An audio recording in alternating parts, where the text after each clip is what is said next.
That one flat alone sold in auction a month after we had completed on the purchase of the building for £180,000, 500. So many people talk about property trading, but no one actually explains what does property trading entail. Here's an example, and let me break it down step by step. Property trading is being able to buy a property and sell that same property without doing anything to it. No planning, no construction works, no refurb. But how does that actually work where you can buy and sell something and make money on it without doing anything? Here's a real life example and case study for you guys at home to see the numbers in detail. So, this is a building that we bought back in 2022. We paid £221,000 for the building. The building had 4 flats. 2 flats had been sold off on long leases and 2 flats were included with the purchase as well as the freehold. The 2 flats were tenanted at £510 a month. It's a relatively low rent for the building and for the area. Oh, that's low.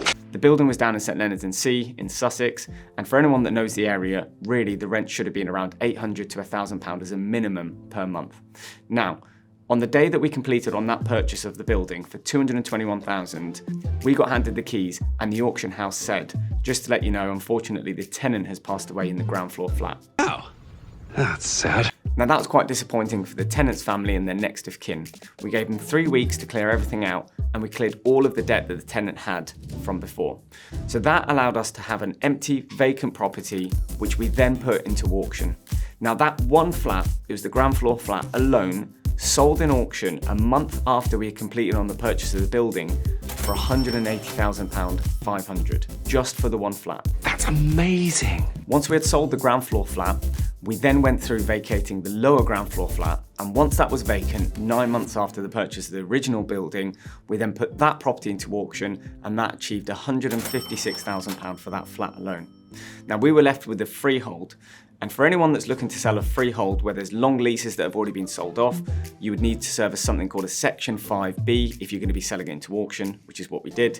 And we already had an offer for the freehold of the building for £12,000. Now minus costs, minus all the associated fees, lending fees, etc., that left us with a net profit of just over £100,000 for a period of 9 months from buying and selling that property. We did not refurb it, we did not get any uplift in planning, we didn't do any value add to that property. And that's just an example of how you can trade properties that are available in the open market, this one, via auction, and then sell it again via another auction.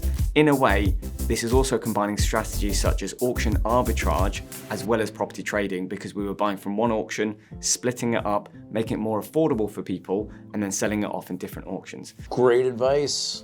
Now, the good thing about being able to split freehold titles and create leasehold titles is usually lenders won't allow lending if someone's looking to buy a leasehold title and a freehold title together. So lending on that property was quite difficult when we bought it, but obviously we bought it with a bridging loan at the time. We then split it up and allowed mortgage buyers to be able to buy that property in the future. And yes, even though we sold it through auction, we still had a mortgage buyer that completed within 28 days. Don't ask me how, but it happened. And trust me, it is doable. I don't believe it. Believe it. So if you're looking to get into property trading, you can look at buying one auction, selling in another auction. You could also look at, can you buy from the open market, from an estate agent, for example, where there is a motivation to sell, and then sell that property through auction. Or the traditional route is what people call direct to vendor. Being able to get to the vendors directly, either through email marketing, either through online marketing such as Google ad campaigns, or maybe just traditional leafleting or letter campaigns. But being able to speak to a vendor directly, understand their motivation levels, build a rapport with them to buy the property, then means you've got enough discount that then allows you to sell that property through auction or open market and allows you to become a property trader.